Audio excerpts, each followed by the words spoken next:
Ok, gente, nós então falamos aqui sobre o princípio do pai, não é? Importante a gente entender esse design, né? As nossas responsabilidades aí como pais. E agora eu quero pegar aqui sobre o princípio ou a função da mãe. E nós vamos ver que o princípio e a função da mãe, ela embute exatamente essas características que trazem uma noção de submissão, apoio, toda uma noção administrativa. Eu costumo dizer que a mãe é uma preparação para o nosso relacionamento com o Espírito Santo. É interessante como a figura da mãe comunica descanso, dependência do Espírito Santo, não é?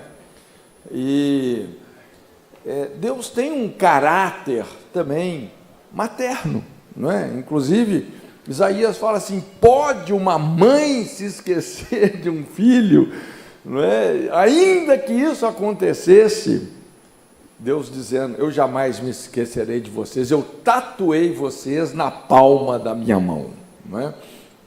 Então, é interessante, quando a Bíblia fala que Deus criou a humanidade à sua imagem e semelhança, macho e fêmea. Então, fêmea também tem a ver com a semelhança de Deus, né? Por isso que quando a gente fala sobre pai e mãe, homem e mulher, o homem não é superior à mulher, a mulher não é superior ao homem, ambos são imagem e semelhança de Deus, não é?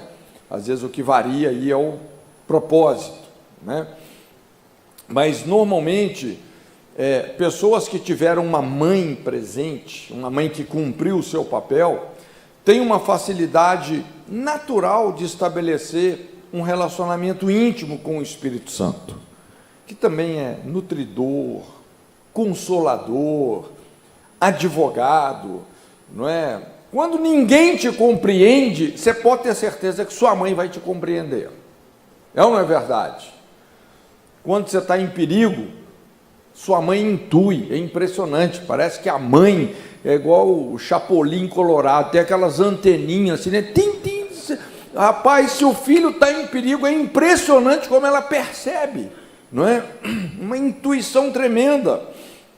Quando você está desacreditado, e às vezes você é um picareta mesmo, né? Já deu tombo em todo mundo, está lá, não, meu filho, toma aqui um dinheirinho emprestado.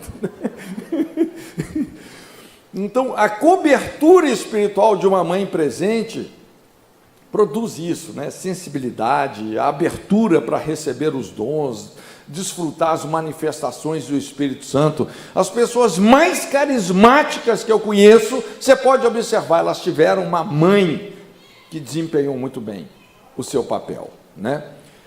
Então, o modelo de autoridade materno é responsável em relação aos filhos pelos elementos que fundamentam uma capacidade administrativa. Depois nós vamos falar um pouco mais sobre a questão de liderança e administração, porque são conceitos bem diferentes, tá? Nós vamos ver, enquanto o homem, vamos dizer assim, tem uma pegada mais para a liderança, né? O pai tem uma pegada para liderança, a mãe tem uma pegada muito maior para a administração, né? E quando a gente fala sobre capacidade administrativa, então vem esses três conceitos, que é vínculos, nutrição e organização. O que é um bom administrador, uma boa administradora? É uma pessoa que sabe estabelecer vínculos, tem uma desenvoltura para estabelecer vínculos, não é? Nutrição é alguém que sabe nutrir relacionamentos, nutrir sistemas, não é? E também organização, colocar as devidas pessoas nos devidos lugares, as devidas coisas nos devidos lugares. Então, a primeira coisa aí são vínculos. Vínculos. Qual que é o primeiro papel da mãe? Vínculo.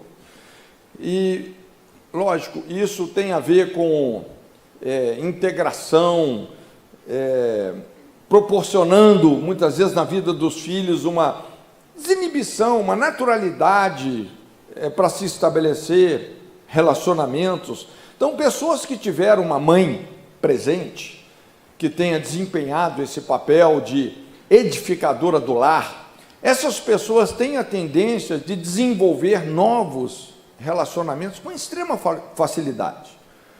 Então, elas podem confiar nas pessoas, são capazes de dar novas chances, até para as pessoas que a decepcionaram.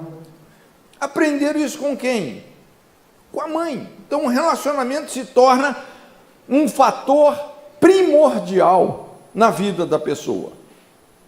Em contrapartida, pessoas que tiveram uma mãe ausente, ou uma mãe que acabou sendo uma mulher ferida, acaba desenvolvendo problemas crônicos, bloqueios de relacionamento. Às vezes, para essas pessoas, começar um novo relacionamento ou ter que confiar em alguém pode ser um grande desafio. A tendência, o que a gente observa, principalmente nos aconselhamentos, que a tendência dessas pessoas que vieram assim de um relacionamento muito difícil com a mãe, a tendência é a pessoa ou se isolar ou se inibir, não é? Então, a pessoa pode se tornar uma pessoa extremamente inibida ou uma pessoa que acaba se tornando uma pessoa viciada nas críticas, né? Então, é o que a gente observa, né? Personalidades extremamente tímidas ou extremamente críticas são, respectivamente, consequência de um relacionamento ou ausente ou quebrado com a mãe, não é? Então, às vezes, é comum, às vezes, traumas, assim, né? Perda da mãe por morte, abandono, divórcio, ou, de repente, aquela mãe foi uma mulher muito frustrada no casamento, né? Às vezes acontece isso, a mulher é traída, é agredida. Muitas mulheres acabam se autorresignando, inclusive, né? Elas desistem de si mesmas, se autorresignam por causa de tantos abusos que sofrem. E toda essa frustração acaba sendo direcionada para os filhos, não é? Então, a pessoa já está ali tão ferida que acaba criando os filhos de uma maneira muito agressiva, não é? Sempre criticando, gritando, o que acontece é aquela famosa parábola do espinheiro, a parábola de Jotão, não é? Que o filho cresceu assim com tanta agressividade da mãe, que daqui a pouco, ou ele se torna uma pessoa muito inibida, muito anulada, ou se torna uma pessoa crítica, agressiva, sem perceber que está sendo, né? Mas o que eu quero dizer é que o perfil da figura materna vai determinar isso, a liberdade ou o aprisionamento temperamental dos filhos. Equilíbrio temperamental, gente, é uma herança principalmente da mãe, não é? Então, a nossa capacidade de vincular, de começar novos relacionamentos, tem muito a ver com a saúde do papel da mãe, ok? O segundo ponto aí é a nutrição, é o segundo papel da mãe, nutrição. E nutrição está, obviamente, na estrutura da mulher, não só na estrutura orgânica, mas também na estrutura emocional, né, da mãe. Então, nutrição pode ser definida aí como atenciosidade, essa capacidade de você exercer cuidado, né, atenção, apoio, toda essa noção de solidariedade e amor depende muito da presença e do perfil da mãe. A mulher, naturalmente, ela é mais sentimental, mais intuitiva do que o homem, não é? E essas características, é impressionante como elas são evidenciadas no desempenho do papel da mãe. gerando maior cuidado com os filhos, moldando-os aí num contexto de maior sensibilidade emocional, discernimento espiritual, né? Rapaz, é impressionante. Muitas vezes, às vezes eu atendo pessoas com a minha esposa, né? E às vezes a gente está lá atendendo casos, são casos às vezes difíceis, né, complicados, e de repente, rapaz, minha esposa, ela tem assim um discernimento que, rapaz, ela intui, ela pega aquele negócio assim, né, que mata o problema. Eu fico pensando assim, rapaz, eu acho que eu sou um retardado mesmo, né? Não é possível. É impressionante, assim, a intuição. Às vezes ela me fala coisas, eu falo, não, você está viajando na maionese, quando vê era exatamente aquilo, né? Então, é interessante como a mulher tem uma intuição, uma sensibilidade. O homem, a gente assim, é muito racional, né? Mas é impressionante como uma mulher tem uma intuição e principalmente essa capacidade de nutrir os filhos que realmente o homem de forma alguma vai ter, né? Então a nutrição exalta essa capacidade aí de identificação, empatia, né? Você está triste, sua mãe já percebe, consola, sem você falar nada, né? Então, é interessante. Eu costumo dizer que a maior mestra do dom pastoral é uma mãe, mulher de Deus, que nutre o seu filho, né, com o seu estilo de vida, sensível, intuitivo, solidário, caloroso, não é? Então, essa questão da nutrição, esse é o papel da mãe. E a terceira coisa é a organização. Organização, né? Então, organização também é algo que está assim na natureza, não só na natureza orgânica, como na natureza emocional, psicológica da mãe, né? Enquanto o pai governa o lar, a mãe edifica o lar, né? A mulher sábia edifica o seu lar. Então, ela é organizadora da casa, provendo um ambiente de ordem, ao mesmo tempo aconchegante, e isso vai exercer um efeito na vida interna dos filhos. É lógico que uma vida interior organizada sempre se exterioriza. Então, essa questão da organização é uma coisa que está realmente na mulher, inclusive é um dos principais fatores de uma boa administração, não é? É impressionante, ninguém como uma mulher para organizar uma casa. Impressionante. Eu não sei se você já entrou numa casa que só mora homem, ou num dormitório que só tem homem. Lá na Jocúncia, porque tem dormitório masculino e dormitório feminino. Rapaz, dormitório masculino, não adianta, você pode cobrar, não sei o quê, quando o negócio está uma bagunça, né? Você entra numa casa que só mora homem, rapaz, você acha até cueca no bule de café. É uma bagunça. Não, entra numa casa que só mora homem para você ver. Você bota uma mulher ali, rapaz, em um dia está tudo organizado. É impressionante como a mulher tem um dom de organização. Administrativamente falando, não é à toa que as empresas descobriram, não é, essa virtude das mulheres. Lógico, quando a gente fala sobre liderança, às vezes o homem tem uma facilidade maior de enxergar os objetivos lá na frente, mas quando a gente fala de administração, realmente as mulheres são muito fortes nesse sentido. Então, o princípio da mãe ensina que ela não apenas deve produzir um ambiente físico aconchegante no lar, como também um ambiente emocional que congrega a família. E olha, você tem um dom para isso, a mulher tem um dom para isso, para congregar a família.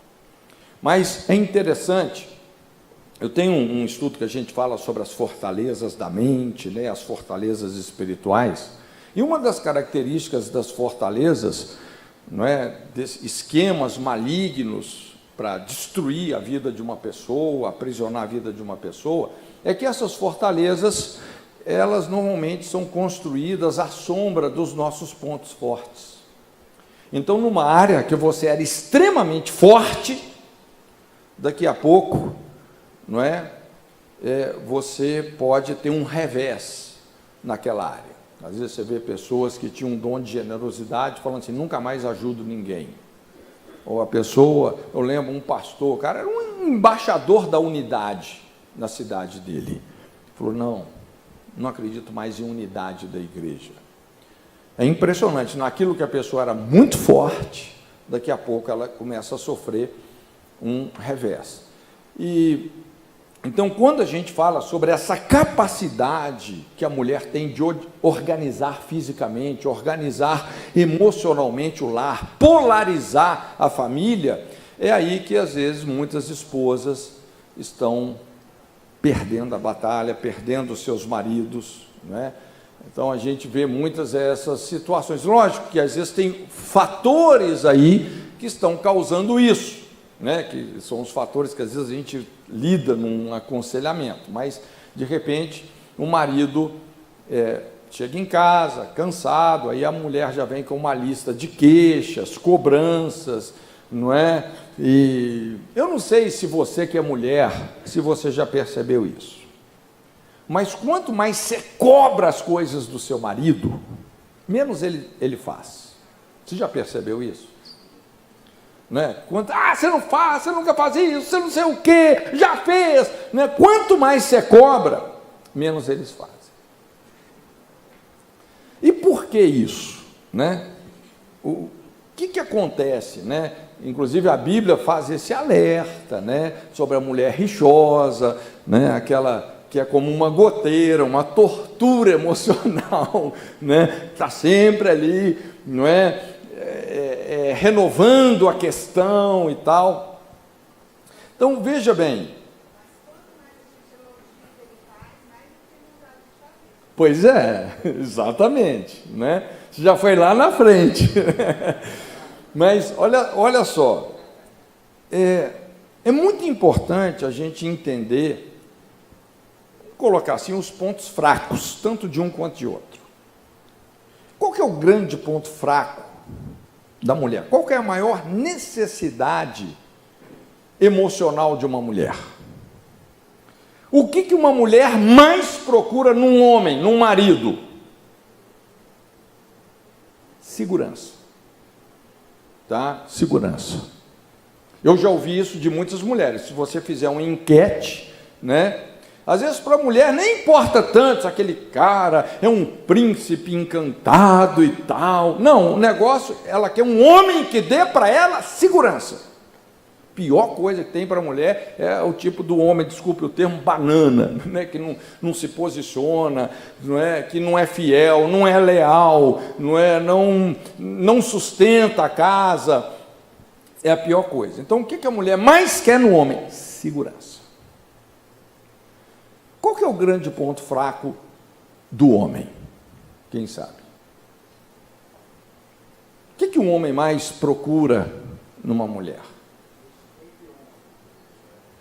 Respeito, né? Respeito. A Bíblia fala que a mulher que desonra o seu marido é como podridão nos seus ossos. Rapaz, quando uma mulher assim humilha o marido na frente dos amigos dele, principalmente, rapaz, aquilo ali destrói ele por dentro, não é?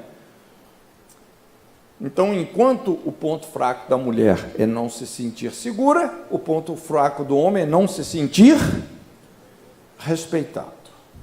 Não se sentir respeitado. E a tendência é essa. Se a mulher começa a desrespeitar o marido, ele tende a se distanciar. Eu já vi esse filme acontecer muitas vezes. Eu lembro uma vez, eu estava hospedado na casa de um irmão em Belém, né? Estava pregando lá na igreja, e ele me contando a história dele, né? E começou a acontecer exatamente esse quadro, porque era só ele chegar em casa, a mulher já vinha com uma lista de reclamação e não sei o quê, e dali já era briga, ele já falava o que ele não queria ter falado, não é? E infernizava tudo. Ele falava assim: Cote, rapaz, como ele era o dono da empresa, ele falou, podia chegar em casa às 5 horas da tarde, mas ele fazia questão de chegar às 11 horas da noite. Porque quando ele se lembrava da tortura emocional que ele seria submetido, ele não ia para casa. E qual que é o problema de evitar o lar? Você começa a evitar o lar. Daqui a pouco vai surgir uma pessoa que vai substituir emocionalmente a esposa. Não é? Uma Jeza da vida.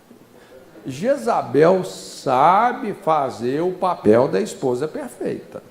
É impressionante. Mas depois, rapaz, vai comer o pão que a Jeza amassou. Não, é verdade. Então, é aí que às vezes as coisas, o lar começa a se desintegrar, não é?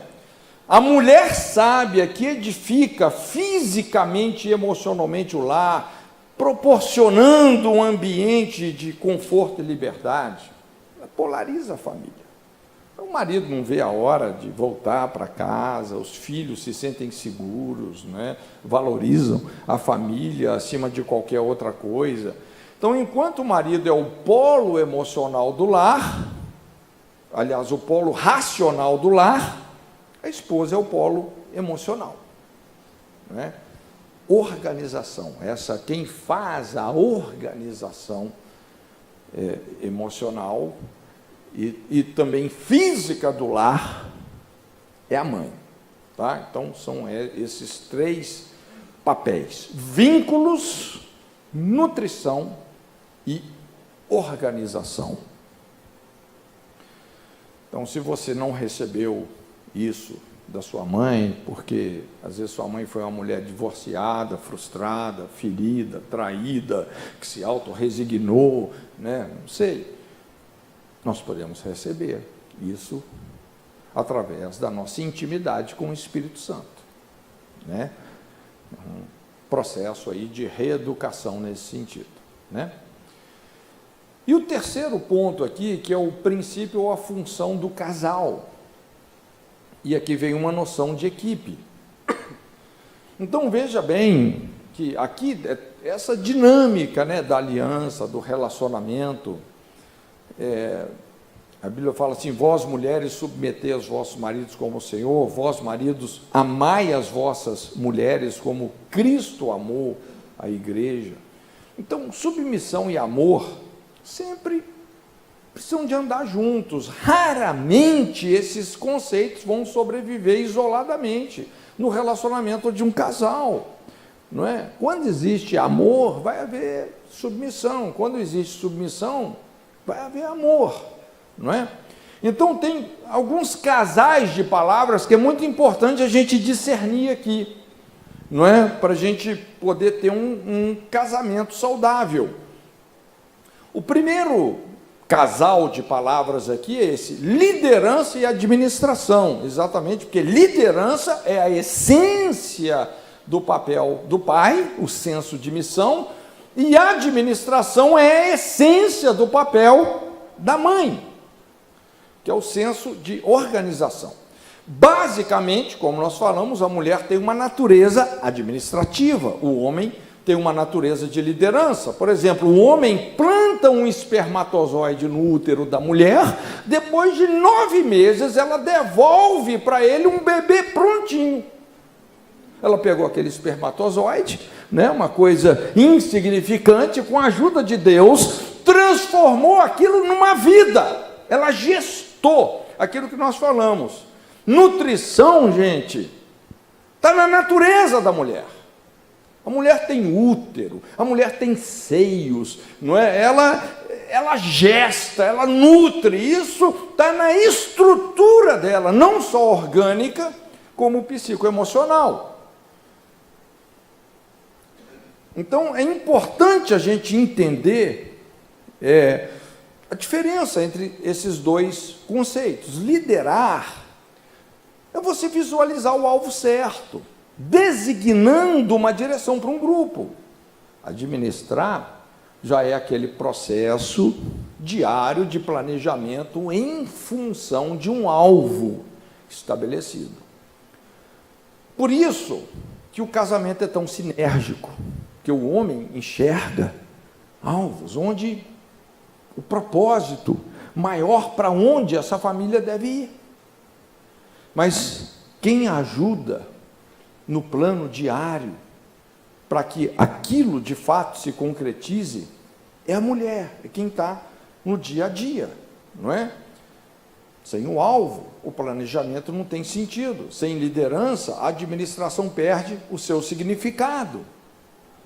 Então, se você tem, por exemplo, liderança, mas você não tem administração, você acaba se tornando um sonhador.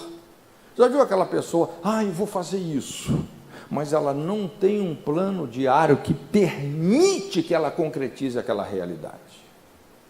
Então a pessoa sempre está sonhando, eu vou fazer, eu vou ser, né? Mas ele só tem visão, mas ele não tem um plano que permita a concretização daquilo. Como também, se a pessoa tem muita administração, mas não tem liderança, é a velha história da escada do sucesso. O cara coloca a escada lá na parede, vai subindo degrau por degrau, passo a passo, fazendo tudo certinho, tudo cuidadoso, até que ele chega lá em cima na parede e olha e fala assim: coloquei a escada na parede errada, não é aqui que eu queria ter chegado. Isso é administração sem liderança. Então, a gente precisa de ter a liderança do pai e a administração da mãe. Tá? Um outro par importante de palavras é missão e submissão, para você entender a sinergia de um casamento, né? Missão e submissão. Não existe missão sem submissão e não existe submissão sem missão. Eu sei que o conceito de submissão, um conceito que vem sendo assim muito desgastado, principalmente no meio evangélico, né? Porque quando fala assim sobre submissão, às vezes as mulheres já até encolhem na cadeira, porque submissão, né, virou sinônimo de ter que aceitar os abusos do marido e tal, né? Mas na verdade, o conceito de submissão, veja bem, é um conceito que tem principalmente a ver com cooperação, é um conceito muito funcional, não é? Nós não estamos estabelecendo aqui uma lei de grandeza, como que se o homem fosse superior à mulher, não, é uma questão funcional. Submissão é você incorporar a missão de ajudar uma outra pessoa na missão dela. Essa igreja aqui, ela tem uma visão, tem uma missão, não é? Se você faz parte dessa igreja, quer dizer, o desempenho da sua missão está cooperando com uma missão maior, estabelecida pelo ministério. Então, como é que você é uma pessoa submissa? Cooperando com a missão ou com a visão do ministério onde Deus te plantou, não é? Por isso que algumas dicas aqui, né, principalmente para as mulheres, aquelas que ainda não se casaram, antes de uma mulher se casar com um homem, a primeira coisa que ela precisa de saber é qual é a missão do seu futuro marido. Isso é muito importante. Qual que é a profissão dele, qual que é o chamado dele, o design vocacional dele, não é? Então, antes de você se casar com o seu futuro marido, case-se com a missão dele. Isso é muito importante. Se você não pode se casar com a missão dele, não se case com ele. Tem uma certa frieza no bom sentido, né? se ele não tem uma missão clara. Você vai casar com uma pessoa, o cara não tem missão, ele está mais perdido do que cachorro caiu do caminhão de mudança. Não case com ele. Normalmente, quem não está fazendo nada na vida quer alguém para não fazer nada junto. Não é? Então, você casa com a pessoa não tem eira nem beira. A missão do marido dá sentido e incentiva a missão da mulher. E essa submissão substancial da mulher edifica o lar. É o que eu falei, enquanto o marido governa o lar, a mulher edifica o lar. Não é? A mulher foi tirada de onde? Do lado do homem. Não é? Da costela, do lado. Para andar ao seu lado. A mulher não deve andar nem atrás, nem à frente. Deve andar ao lado. Se você anda atrás, você é muçulmana. Se anda na frente, é Jezabel. Acho que aí você entende, né? Não é atrás de um homem de Deus que tem uma mulher de Deus, é ao lado, né? Então, esse modelo de autoridade exercido pelo relacionamento conjugal é responsável em relação aos filhos por esses elementos que fundamentam a capacidade de trabalhar em equipe e uma proteção nessas três áreas. A área da sexualidade, afetividade e companheirismo. Eu vou falar aqui bem resumido, porque essas áreas, assim, puxa vida, elas são muito amplas, não é? Mas a primeira questão aí é a questão da sexualidade, né?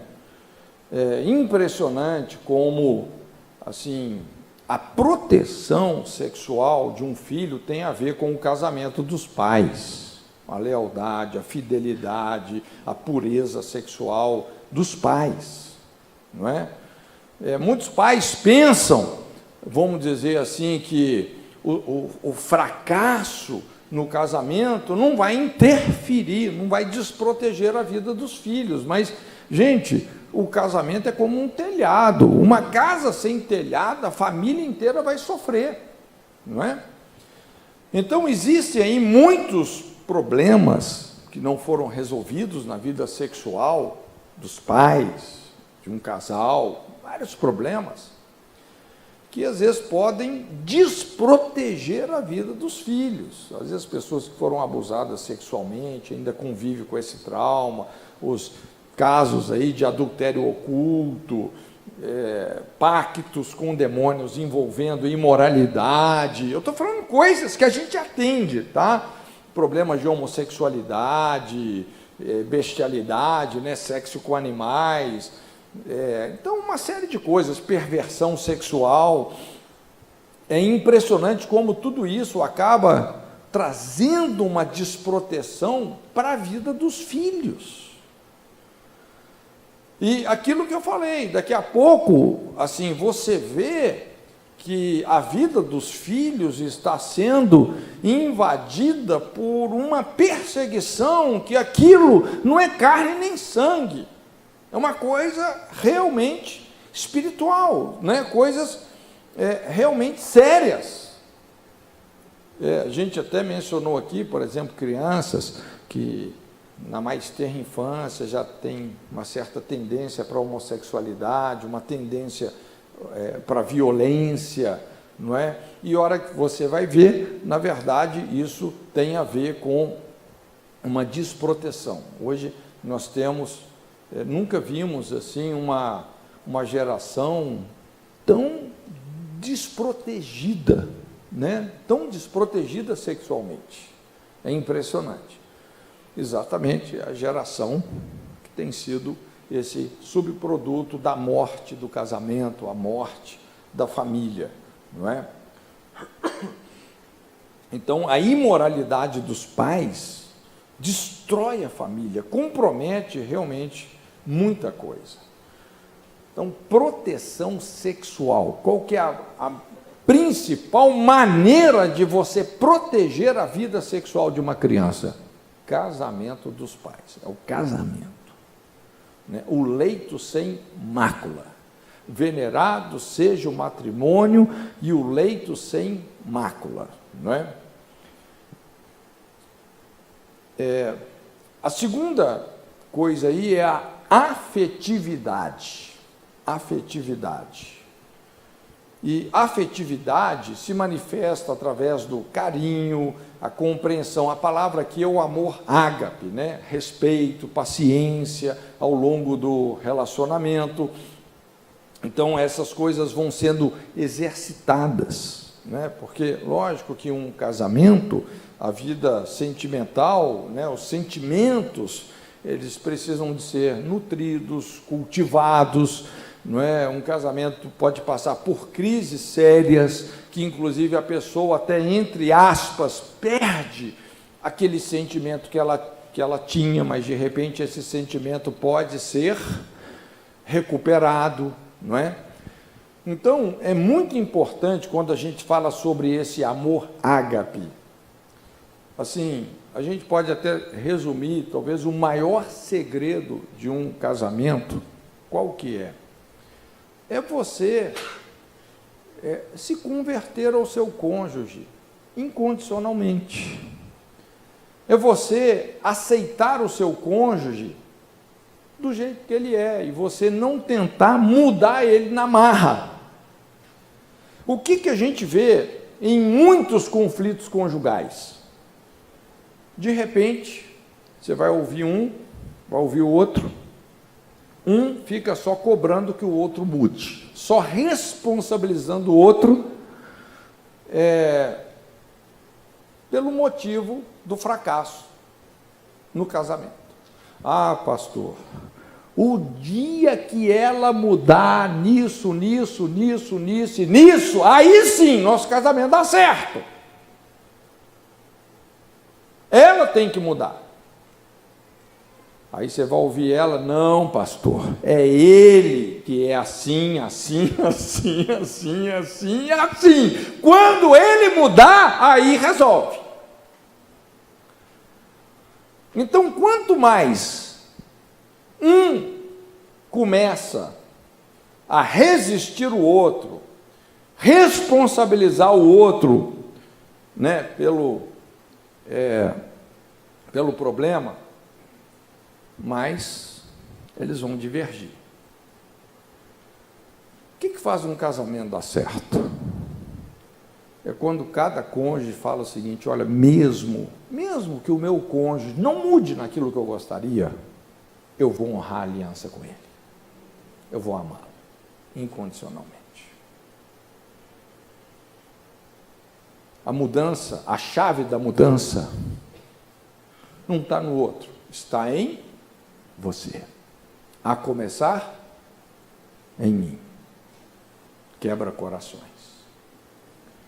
E quando você decide incondicionalmente aceitar e amar o seu cônjuge, aí o Espírito Santo entra.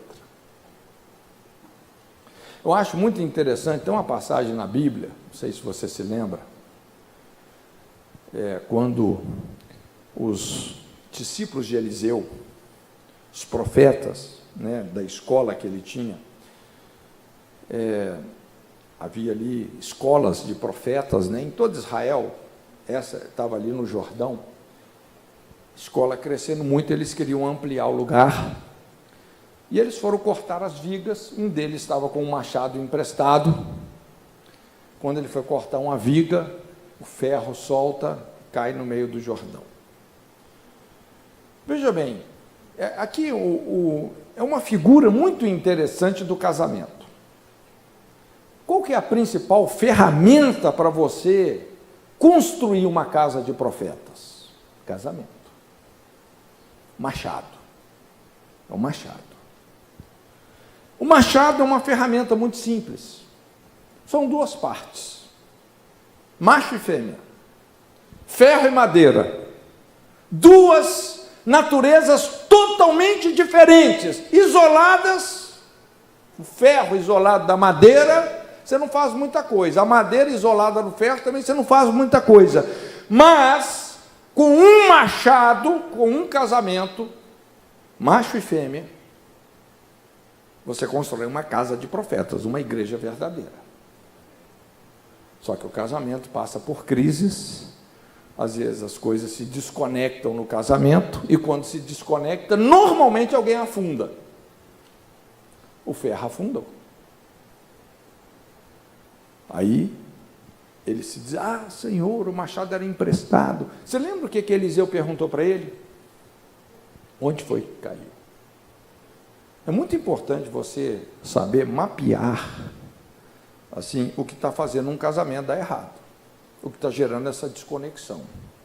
Jesus fala para a igreja de Éfeso: lembra-te de onde caíste.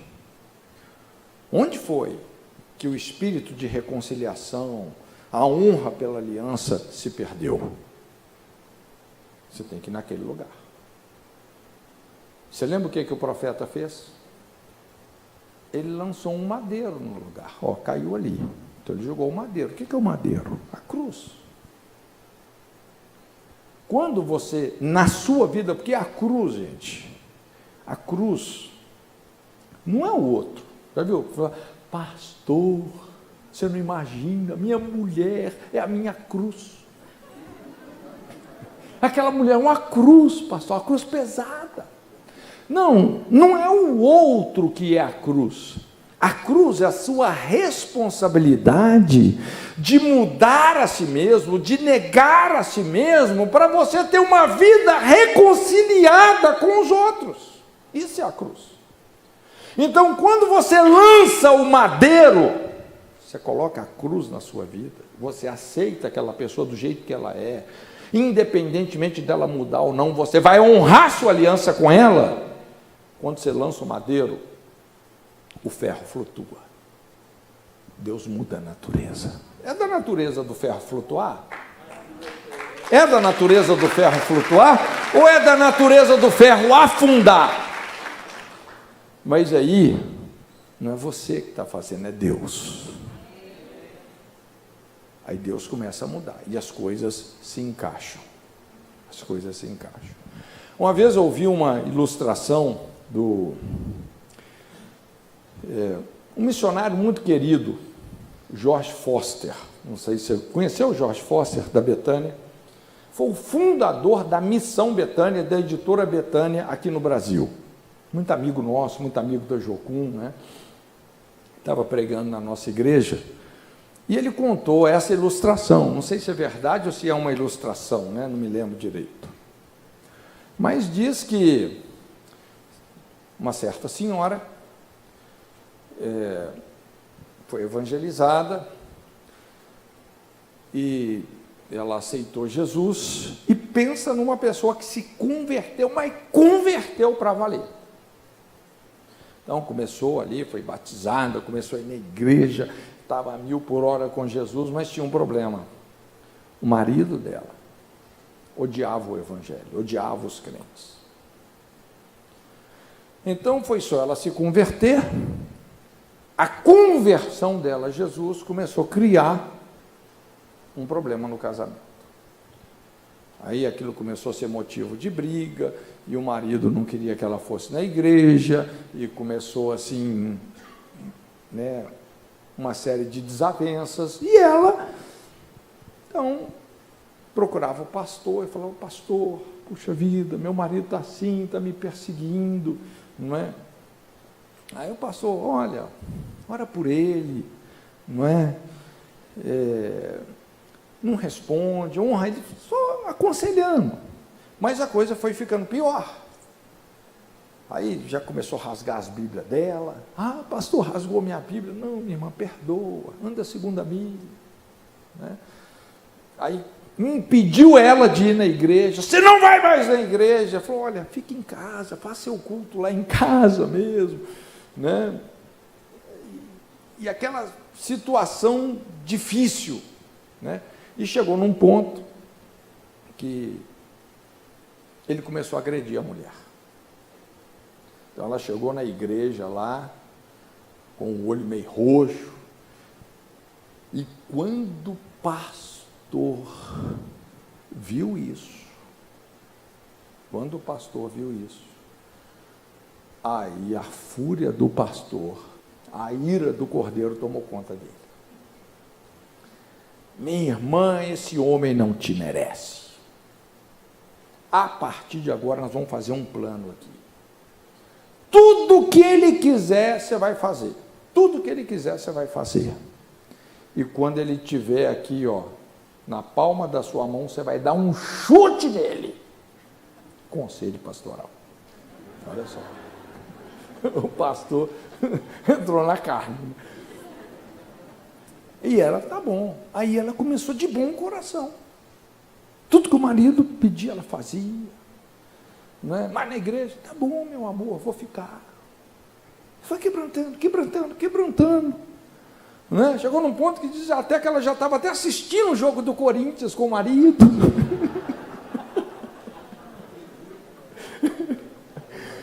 E quebrantou, já quase assim, é bem menos na igreja, exatamente para não incomodar o marido, mas, por incrível que pareça, o marido já não começou a se incomodar tanto com ela ir na igreja. Aí o pastor percebe assim que a situação estava na hora, fala, minha irmã, agora está na hora de você dar um chute nesse cara. Não, pastor, eu amo ele. Ele está quase convertendo já. Qual que é a moral da história? Quando você nega a si mesmo para amar, para honrar uma aliança, Deus entra e restaura o que foi perdido. Esse é o poder do amor ágape. Esse é o poder do amor ágape, né? Afetividade. É o que nós falamos. Jesus colocou o amor no nível de mandamento, não de sentimento. Quando Jesus fala para você amar quem te persegue, amar o seu inimigo, porque se você orar por aquele que te persegue, porque se você não fizer isso, daqui a pouco você está amargurado com aquela pessoa, não é que você está sentindo de fazer. Você sente de perdoar uma pessoa que te traiu ou você sente de esganar? É só da cruz que você pode dizer, Pai, perdoa-os porque não sabem o que fazem. E o terceiro ponto é o companheirismo, o amor filéu. O companheirismo vai proporcionar essa parceria, capacidade de liderar e apoiar, então um entrosamento físico, emocional, profissional, ministerial, financeiro, não é?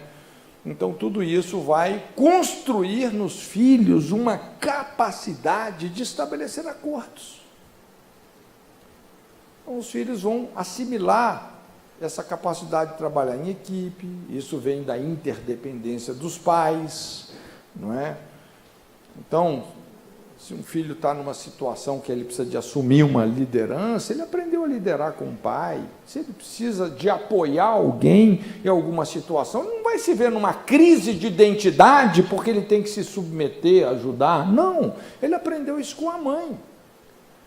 Então eles se tornam pessoas chaves que vão ter uma alta funcionalidade nas situações difíceis. Companheirismo. É o amor filéu, amizade. São pessoas que sabem realmente caminhar em amizade, né?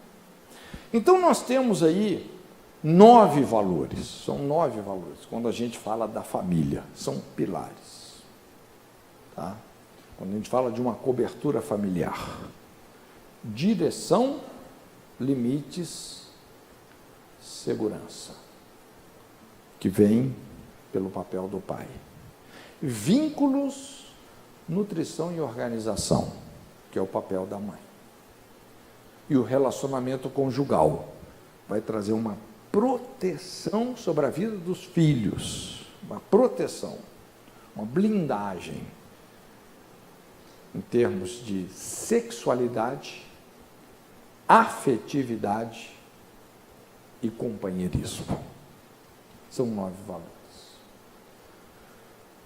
É importante a gente entender que aquilo que nós não recebemos, dos nossos pais, da nossa cobertura familiar, né? Infelizmente, hoje, muitos de nós mesmos não recebemos. Ninguém aqui teve pais perfeitos, muito pelo contrário, nem somos pais perfeitos, não somos, não é? Também nós não podemos nos colocar no lugar de querer julgar os nossos pais. Talvez se a gente estivesse no lugar deles, a gente teria até feito pior do que eles fizeram conosco. E como é que nós resolvemos tudo então? É o que a Bíblia fala. Pais se convertendo aos filhos, filhos se convertendo aos pais.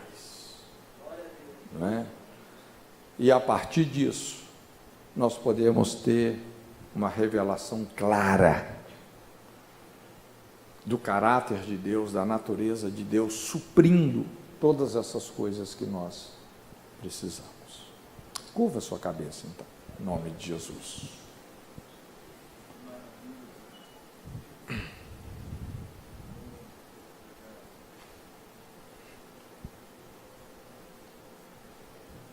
Deixa o Espírito Santo falar com você.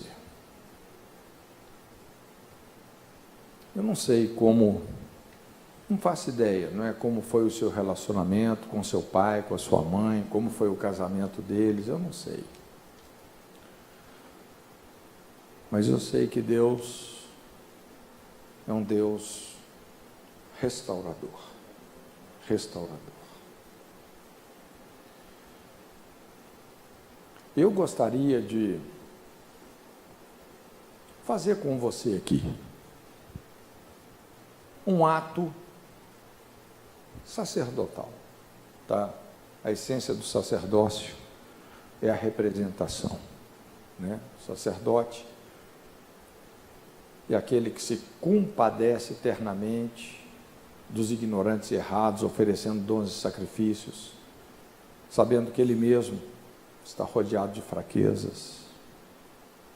Então, eu gostaria que a gente pudesse fazer um ato, assim, um ato de justiça, um ato de reconciliação.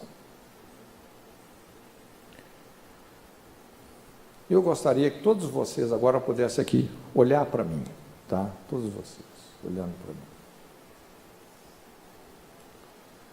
E eu gostaria que você olhasse para mim como se eu fosse o seu pai. É uma representação. É uma intercessão criativa, né? E eu quero te pedir perdão, tá? Em nome de Jesus, representando o seu pai. Como homem, como pai, eu quero te pedir perdão pelos meus pecados, por toda a frustração que eu causei na sua vida. Eu quero te pedir perdão por ter concebido você fora do casamento, fora da aliança, da proteção de uma aliança. Me perdoa. Quero te pedir perdão. Quero te pedir perdão por ter te rejeitado, ter te aceitado. Quando fiquei sabendo que a sua mãe estava grávida de você, eu não quis. Quero te pedir perdão, inclusive, por ter intencionado que você fosse abortado, abortada. Me perdoa, não tinha esse direito. Quero te pedir perdão por ter te abandonado, por não ter assumido a responsabilidade que eu tinha que assumir, mas eu simplesmente fui covarde, fui embora de casa, te deixei. Me perdoa por ter sido um pai alcoólatra, pelos palavrões, pelos xingamentos, pelo medo, pela vergonha que eu causei em você. Quero te pedir perdão em nome de Jesus por não sustentar o lar como eu deveria. Te peço perdão. Ao invés de cuidar de você, gastava dinheiro no bar, prostitutas, mulheres. Quero te pedir perdão por não ter me importado com os seus estudos, não ter acompanhado ou investido no seu desempenho escolar. Nunca liguei para isso, me perdoa. Por não ter te dado a atenção que você merecia, nunca ter te elogiado, te peço perdão. Por ter te corrigido injustamente, ter sido violento, pelas vezes que eu maltratei a sua mãe, sendo covarde com ela, com você, te peço perdão. Pelo divórcio, por ter te abandonado no momento quando você mais precisava de mim, te peço perdão. Por toda insegurança, toda desproteção que eu causei na sua vida. Inclusive te peço perdão por nunca ter reconhecido os meus erros. Como pai, como homem, eu quero te pedir perdão. Em nome de Jesus.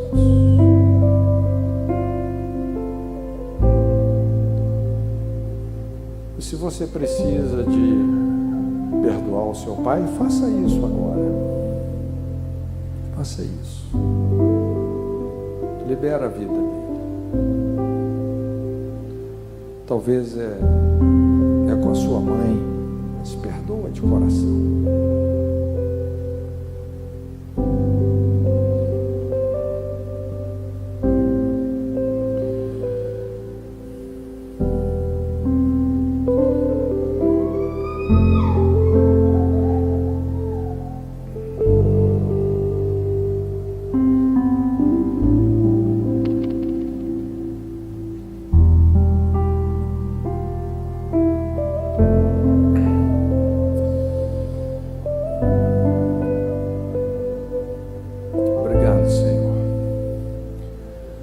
O Senhor é muito mais do que um Deus todo-poderoso. O Senhor é o nosso Pai.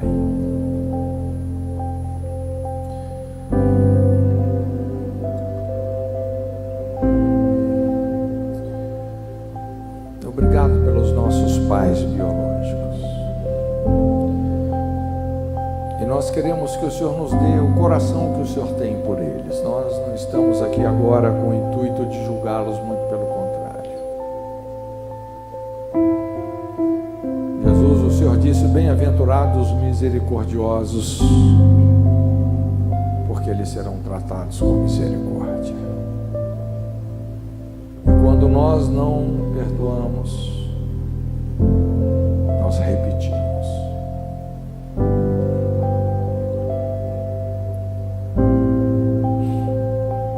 Obrigado, Senhor. Obrigado por cada vida preciosa. Obrigado, Jesus. Deus te abençoe.